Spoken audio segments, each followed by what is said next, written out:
Good morning, everyone, and welcome to our Wednesday devotional.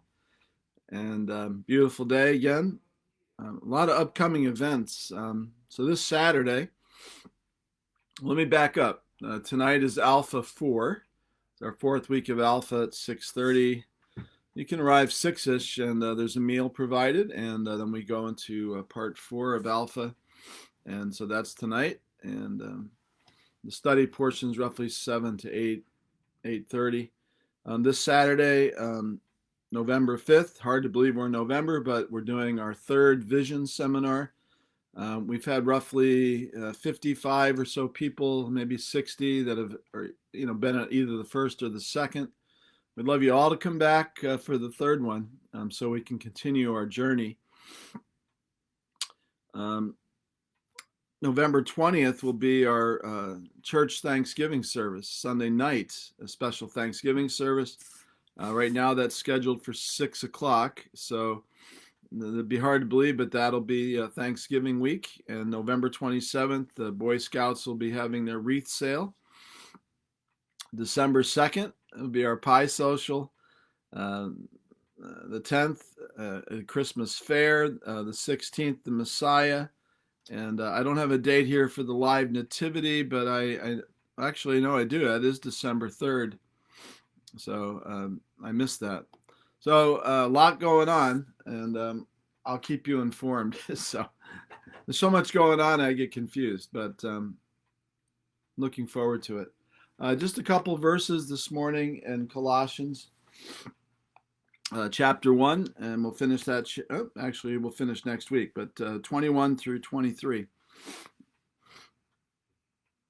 And you who were once alienated and hostile in mind, doing evil deeds, he has now reconciled in his body of flesh by his death, in order to present you holy and blameless and above reproach before him.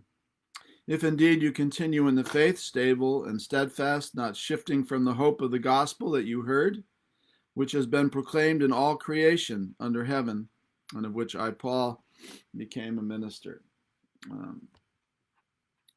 Couple verses, but there's a lot going on in there. A lot going on. The first thing he says is that before we come to faith in Jesus Christ, we are all alienated from God. Some passages would say we were the enemies of God. And he goes on to expand. You were separated or alienated from God. You had a hostile mind towards God. You did evil deeds. But through Christ, you are reconciled. We are made right. We are declared righteous. We are justified. And this happens by the body and flesh of Christ, by his death, verse 22.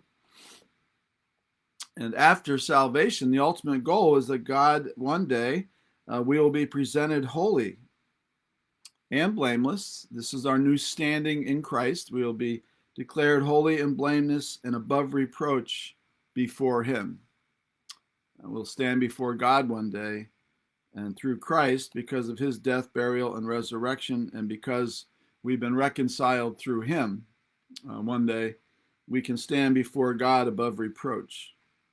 And then he adds this little part, and sometimes these verses make us, nervous a little bit.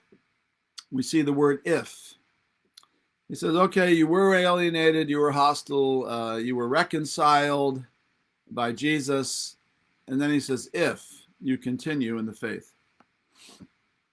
If you are stable and steadfast, not shifting from the hope of the gospel, which has been proclaimed in all creation under heaven, of which Paul, I am a minister. And we're like, wow, Paul, did you have to put if?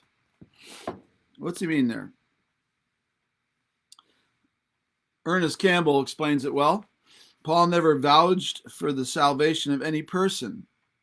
Neither did he go around telling people that they were unconditionally saved. If they believed the gospel, if they stood upon the truth of the gospel, and if they were indeed saved, they would continue. They would continue to hold fast. I keep in mind the person that a person is not saved by the holding fast. Again, that would be a work.